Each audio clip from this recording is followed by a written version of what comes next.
All right, settle in, everyone. We're about to take a deep dive into a musical style.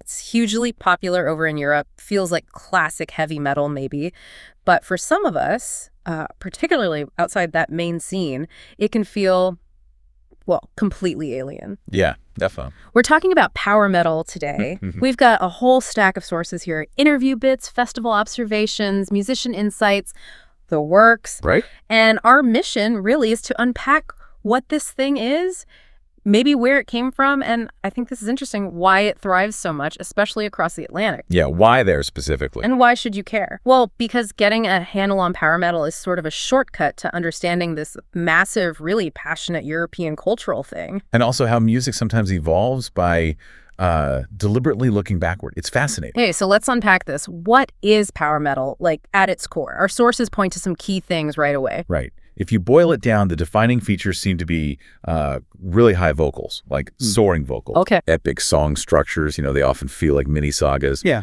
And of course, the band names. Oh, yeah. Straight out of fantasy novels, right. Manowar, Hammerfall, Blind Guardian. Exactly. Names like that. The music itself is strong, it's fast, but, and this is interesting, it often gets described using words like easy, happy, even melodic. Wait, hold on. Happy? That's not the word most people jump to for heavy metal. I know, right? But what's really crucial here, and the sources really emphasize this, is that a core element, maybe the core element, is this joyous, communal sing-along. Sing-along? Yeah. At a power metal show, it seems it's often more important for the crowd to be able to belt out the chorus together than just, headbang. Ah. And the material we looked at really strongly links this back to German pub culture and even traditional Schlager music. Schlager, like those really simple, catchy folk pop songs. Exactly. Those simple, super melodic songs everyone can join in on, especially after a couple of beers. And it's explicitly noted, singing along at a power metal gig isn't weird or embarrassing. It's expected. It's like this big, unifying beer hall chant. Yeah. Just, with distorted guitars. Wow, that paints a really different picture from the usual, maybe darker metal image. So there's this communal, almost cheerful vibe. Yes, exactly. And that connects to this next really interesting thread in the sources. Power metal also has this really deep connection to history and culture. It's undeniable. How so? Well, you see fans, and the bands too, often wearing gear that hints at, like, battle themes, studs, armor, that kind of thing. Right. And it's not just random cool imagery. It often connects back to specific European history, medieval stuff, or, Vikings for the Scandinavian bands and fans. It's a very conscious nod to tradition. And that visual style goes hand in hand with a particular sound, right? You called it a European alchemy. Precisely. Musically, you hear these melodies that, well, they really do hint at classical music, 17th, 18th, 19th centuries. The sources point out that for a lot of European fans, even rock fans, that classical influence is just, it's kind of in the water, People will talk about composers like Bach or Paganini almost in the same breath as metal heroes, sometimes even calling them the first metalers. Seriously, why? Because of the sheer emotional power and, like, the grandeur they created with orchestras. It feels maybe analogous to the kind of power a modern metal band generates. Okay. I can see that. So this really strong, completely unapologetic link back to traditional European music and cultural history, that's absolutely key to why power metal feels so distinct. Okay, so you've got this unique mix of elements, some going way back. But the sources are pretty clear that power metal, as we really know it, properly took off in the 1990s. What was the deal then? Right. The timing is important. The material explained this was a very specific moment. Thrash metal, glam metal, they were largely seen as, well, dead, or at least very, very out of fashion. Yeah, the whole scene changed. Totally. You had genres like grunge just exploding. And grunge was, like, fundamentally anti-rock star, anti-glamour, anti-party. Right, the opposite of 80s metal excess. Exactly. So classic heavy metal suddenly felt really stale to a lot of people. Bands still playing it were often just dismissed as dinosaurs. There was this general feeling that heavy metal, as a vital force, was, well, basically dead. So a vacuum was created in the music scene. Pretty much, yeah. The sources strongly suggest that a big chunk of the metal audience was genuinely missing that traditional epic and honestly fun metal approach. They were kind of looking around maybe unconsciously, for bands to bring that sound and that energy back. And this is where a band like Hammerfall slots into the narrative. Absolutely perfectly. The sources tell this story of Hammerfall basically just creating the band they wanted to hear because nothing else around felt fun to them anymore. So they just went for it. They made a very deliberate choice to bring back the studs, the leather, the whole classic metal look on stage, stuff that, frankly, would have been laughed at during the height of grunge. Yeah, that took some guts then. It really did. Yeah. And they just refused to apologize for embracing these, traditional metal cliches. And it worked. Almost instantly. Their impact, especially in Germany first, was huge. It was like a signal flare. It showed the metal community, maybe without even realizing they were waiting for it, was totally ready for this revival. Wow. And their success kind of cracked the door open for other European bands who had a similar sound, helped them get record deals, find that audience. The time was just right for real heavy metal to make a comeback. Okay, so let's dig into some of those specific influences. The foundations. The sources are clear. Power metal didn't just pop up in the 90s out of nowhere. It revived stuff, built on classic metal's fantasy obsession, folklore, traced way back. Oh yeah, you absolutely have to start with Rainbow, and specifically their singer, Ronnie James Dio. Dio legend. Total legend. He's widely seen as the pioneer of that whole fantasy metal lyrical style. Apparently he read a ton of fantasy and sci-fi. And he wanted to create those kinds of vivid pictures with his lyrics. Specifically, he said, to get listeners to use their own imagination, to create their own dragons in their head. Through songs like, Temple of the King, Kill the King, Stargazer, those epics. Exactly, those. He built these little fantasy worlds in the songs. And in doing that, Dio really became the prototype singer-hero figure, hugely influential on how central the vocalist is in power metal. Right. And he gave us the horns, too, didn't he? Famously credited with popularizing the horns gesture in metal, yeah. And his use of evil, or dark fantasy themes, also gave the genre incredibly potent symbols for album art, stage shows, stuff the genre really ran with. So Dio sets the lyrical and visual stage, makes the singer key. What about the actual sound, especially those high vocals you mentioned? Right. For that, the sources point squarely at Judas Priest, and specifically Rob Halford. The metal god. Absolutely. Halford is seen as providing the blueprint, really, for that signature high, almost classically trained vocal style you hear everywhere in power metal. Was he always like that? He was apparently quite experimental, pushing his voice partly just because of how loud stages were back then. That super high singing was actually kind of foreign to some listeners at first, but it became massively influential for generations of power metal singers who followed. And the whole Priest sound, not just Halford. Oh yeah, the total package. That combination of Halford's voice with the twin guitars of K.K. Downing and Glenn Tipton, that's considered absolutely defining. The dual guitars. Yeah, but what was revolutionary wasn't just having two guys for solos. It was how they used them together on the riffs, adding attack, adding dynamics. How so? Well, they could play the exact same riff super tightly together for extra power. Or one could peel off for a lead melody while the other kept the rhythm solid underneath, so the sound never dropped out. It allowed for these amazing fast harmonies. The sources call it Priest's heavy metal harmony. Okay, gotcha. And that dual guitar thing was also huge for another massive British influence, right? Absolutely. Iron Maiden, another British band using those twin guitars, but they brought a slightly different feel. More melodic, maybe, more epic in scope, especially in the early 80s. Right. Maiden's even called heavy metal's first proper sing-along band. Why is that? Because their guitar melodies were just so strong, so catchy, they could almost be vocal lines themselves, which apparently really helped audiences in, say, non-English speaking countries. They could hum or chant the guitar tune even if they didn't know all the words. Smart. Focusing on the tune itself. Totally. They really stressed having a tune, but combined with the power, the aggression, some progressive bits, creating those big anthems they're famous for. Yeah. The sources describe Maiden as a band that could kind of unify the whole metal scene back then. Their influence was just so wide, their quality so high, pretty much everyone could agree on Maiden. Okay, so the British pioneers definitely laid a lot of the groundwork. But the sources really bang the drum for the German influence being critical, noting how many key power metal bands are actually from Germany. Yeah, you really can't tell the power metal story without digging into the German scene. And you probably have to start with the Scorpions. The Scorpions? Interesting. They're seen as the band that really kicked the door down for German rock and metal internationally. Coming from a culture that maybe valued hard work, structure. They got inspired by rock and roll to do something different. And they had that powerful image, right? The whole coming with guitars, not tanks idea. Exactly that. Yeah. And their sound, which was very focused on melody, Klaus Mein's unique voice, Rudolf Schenker's riffs, kind of defied the typical British rock mold at the time. They just showed a whole generation of German bands what was possible if you worked hard and just played everywhere. Then came Accept, who were seen as, well, a bit tougher than the Scorpions. Yeah, definitely heavier, harder edged.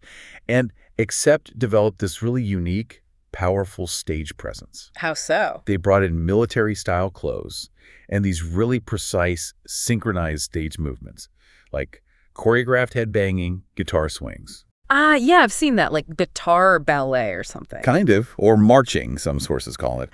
It gave the band this incredibly uniform, disciplined look and power on stage. And that visual style was apparently a big influence on bands like Hammerfall later on. Okay. And then, as the 80s got faster with thrash, Helloween arrived and shook things up again. Yeah, Helloween is described initially as basically Iron Maiden on speed. Okay. Because they took that melodic twin guitar thing, but cranked up the tempo, added more aggressive, thrashy elements. They were kind of Germany's answer to Maiden, but they pushed traditional heavy metal one step further. And they were really foundational. Hugely.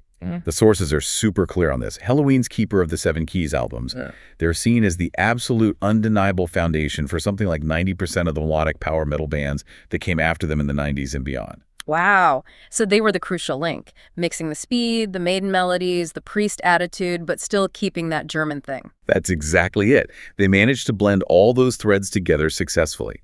It makes them, as the sources say, the direct fathers of so many bands that would define power metal in the next decade. Okay, so beyond those core Brits and Germans, the sound kept evolving, right? Yeah. New ingredients got added, like Yngwie Malmsteen. Yngwie. Yeah, he essentially took one branch of power metal and turned it full-on neoclassical. Neoclassical? Yeah, he genuinely saw this direct line between the virtuosity and, like, the emotional drama of classical composers. Vivaldi gets mentioned, and what metal could do. He wasn't just throwing in a classical lick here and there. He was amplifying classical melodies, weaving incredibly complex, super fast classical techniques directly into his guitar solos, building on what guys like Ritchie Blackmore had started, but taking it way further. And didn't he work with someone who brought in keyboards more prominently? Right, Gin Johansson. Yeah. Working with Malmsteen, he was key in making power metal, not just about guitars. Johansson was apparently just as technically brilliant on keys as Yngwie was on guitar, and he used the keyboard as a full lead instrument, creating this much bigger, more layered sound than just two guitars could manage. So bringing keyboards back to the front. Yeah, consciously bringing back that prominent keyboard role, kind of like John Lord in Deep Purple, making keyboards a totally non-apologetic central part of the metal sound again. It definitely pushed things in a slightly, maybe slicker, more keyboard-heavy direction in the late 80s for some bands. And then there's Manowar, who almost seemed like their own thing entirely. True metal. Manowar, yeah, their whole story, according to the sources, is about just pushing everything further, aiming to be bigger, louder, more metal than even Priest or Maiden, bringing power metal back to like these almost caveman roots. How? They consciously mashed together the drama of Rainbow, the pure heavy metal power of Maiden, and the image of someone like Conan the Barbarian, this kick-ass warrior figure who doesn't follow anyone's rules. And that image is pretty intense, right? Yeah. Pure machismo. Oh, totally. Some observers in the sources even describe it as borderline homoerotic. Their whole identity was built on standing against anything they saw as weak or diluted metal. They'd mock frilly sleeves, keyboard metal, that kind of thing. Right. Instead, it was all about guitar-driven, leather-clad aggression. And their core message is always about being true. True to yourself, true to your beliefs, true to metal. Okay. So you have this genre that's largely about reviving older traditions. How does something like that keep evolving or feeling fresh? The sources mentioned a couple of bands from the 2000s who kind of redefined things. Yeah, DragonForce from the UK is a really interesting example. They seem to tap into a new generation of fans. How'd they do that? With these incredibly catchy, super fast, really uplifting choruses. But they also seem to sense that maybe the traditional power metal look could feel a bit nerdy. So they just leaned into the absurdity, came deliberately over the top. Insanely long songs, ridiculously fast solos, mixing in almost thrash-level speed. Some older fans maybe laughed at first, but you couldn't deny the sheer speed and technical skill. And didn't they have that big break with a video game? Crucially, yes, Guitar Hero. That's a point the sources really stress. Having a DragonForce song in that game introduced their music, and kind of power metal by extension, to this huge, much younger, often non-metal audience. Right. It sort of accidentally pushed the genre closer to the mainstream for a bit and got a lot of people unfamiliar with metal suddenly interested in guitar solos and complex playing. Interesting. And then there was Nightwish from Finland, who took power metal literally to #1 on the European charts. Nightwish, yeah. Their sound is described as being really heavily inspired by film scores, by soundtracks. Okay. Their goal was explicitly stated as wanting to create movie soundtracks, but using heavy metal language, combining the epic feel of, say, Black Sabbath, but with very obvious classical elements. And the vocals were key there too, right? But different. Totally different, using a classically trained opera singer, Tarja Turunen. That was definitely surprising to some in the metal scene at first, but it added this completely unique dimension that just resonated really widely, reaching people way outside the usual metal fan base. And importantly, it put a woman in a very visible, very proactive role in a genre often seen as male-dominated. Absolutely. They significantly broadened the audience for this kind of music by mixing these powerful, unique elements in a way that felt both grand and somehow still accessible. Okay, finally, and the sources really, really emphasize this point, the absolutely vital role of those massive European summer festivals, like Wacken in Germany, keeping power metal not just going, but really thriving. Oh, yeah. The festivals are huge, Yeah. culturally massive. The scale is just astonishing when you read about it. Hundreds of thousands of people sometimes, taking a week off work, camping in muddy fields. Just to drink beer and watch bands. Pretty much. To have fun, drink beer, see bands. And power metal bands are just built for that setting. Big stages, huge productions, lights. They thrive there. And thinking back to what you said right at the start, Yeah. that sing-along thing. Yes, exactly. The sources paint this picture. Those massive sing-along choruses echoing across a giant field packed with people, sunny day, beer flowing. It's described as the absolute perfect environment for this music. Creates a real sense of community, I guess. Totally. This incredible culture of unification. You see families there, multiple generations, everyone singing along, everyone headbanging together. It creates this massive wave of positive energy and good vibes. Despite the smell. Well, yeah, one source does dryly mention the terrible smell after a week of camping. But that festival culture, it's seen not just as a place for power metal, but almost as a direct cultural result of it. And it's absolutely crucial for the genre's ongoing survival and energy.